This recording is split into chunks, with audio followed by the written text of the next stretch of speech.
J'ai managé hier à mon fils une situation des plus heureuses.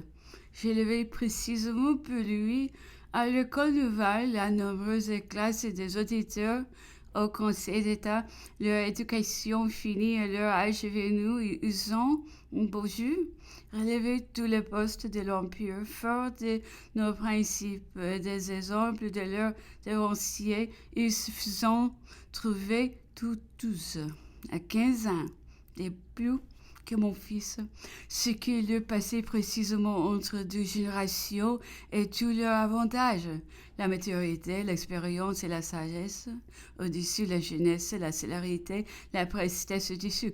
Et comme je m'étonnais que ne rien ne s'est percé de toutes ces grandes et belles institutions, à quoi bon bavarder là-dessus? Me dit-il, on me prise pour un charlatan, on me suspectait d'insuétion, de souplesse. L'on se fut familiarisé à me combattre et je serais tombé dans le discrédit. Situé ici, que je l'étais sans l'autorité héréditaire de l'antique tradition privée de prestige de ce que appelons la légitimité, je ne devais pas permettre l'occasion d'entrer au lycée vis-à-vis de moi. Je devais être tranchant, impérieux, décisif. Vous me dites, quand a-t-il de moi, dans votre Faubourg, qui n'était-il légitime? Si je le étais, je n'aurais pas fait davantage, sans doute, mais je me était permis alors d'avoir plus de bons amis. Pendant 18, l'empereur travaillait avec l'un de nous, ce qui nous a fort réjouis en nous prouvant qu'il se trouvait beaucoup mieux. L'empereur m'a fait demander avant dîner, le travail semblait l'avoir animé. Il était fort causant. Et nous marchions dans son appartement. La Vendée, ses troubles, les chefs qu'elle montrait ont été un sujet remarquable de la conversation. Charette était le seul dont il fit un cas tout particulier. J'ai lu une histoire de la Vendée. Si les détails, les portraits sont exacts, disait-il. Charette est le seul grand caractère, le véritable héros de cet épisode marquant de notre révolution, lequel se présente. De grands malheurs. N'aimons pas du moins notre gloire. On s'y égorge, mais on se s'y terrade point.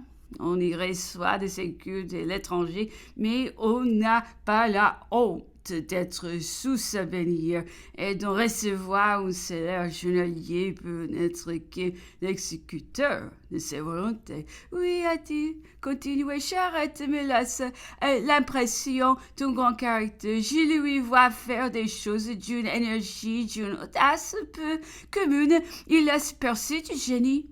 Je lui disais, alors, à voir beaucoup que nous, Charette, dans mon enfance, nous avions été gardes de la marine ensemble à Brest.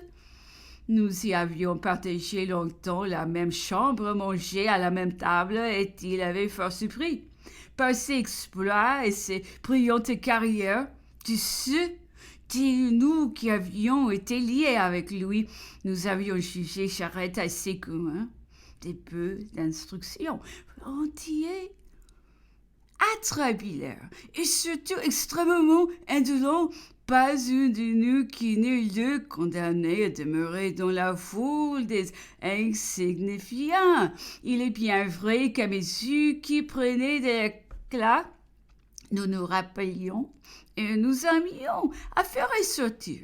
Car une de ces premières campagnes dont la guerre d'Amérique est devant naître un cœur qu'un enfant sortant de Brest durant l'hiver sur une côte, son bâtiment perdit son mât, ce qui pour ce genre d'embarcation équivaut à une perte presque certaine. Le temps était si épouvantable et la mort si infaillible que les matelots et genoux et l'esprit perdu se refuseront à tout travail que peut le sauver.